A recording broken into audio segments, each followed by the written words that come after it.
সাল্লায় প্রধানমন্ত্রীর বিশেষ অনুদান বিতরণ, ক্ষতিগ্রস্ত কৃষকদের পাশে সরকারের সহায়তা। বিস্তারিত জানাচ্ছিলেন মোহাম্মদ দিলওয়ার হোসেন, সাল্লা সুনামগঞ্জ প্রতিনিধি। অভিযান নিউজ টিভির সাথে আছে আমি সাদে আরফিন ভাবনা।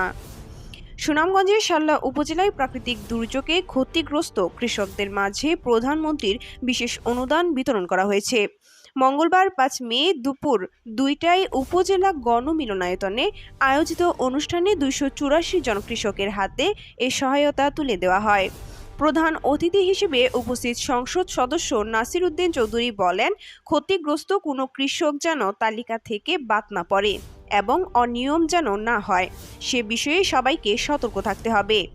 উপজেলা নির্বাহী কর্মকর্তা পিয়াস চন্দ্র দাসের সভাপতিত্বে অনুষ্ঠানে স্থানীয় রাজনৈতিক নেতৃবৃন্দ, প্রশাসনের কর্মকর্তা, সাংবাদিক ও গণ্যমান্য ব্যক্তিরা উপস্থিত ছিলেন। অনুষ্ঠান শেষে সংসদ সদস্য ক্ষতিগ্রস্ত কৃষকদের হাতে অনুদানের চেক ও সহায়তা সামগ্রী তুলে দেন। এতে কৃষকদের মাঝে স্বস্তি ফিরে আসে। এবং খাল খনন কর্মসূচি ইত্যাদি বাস্তবায়নের পথে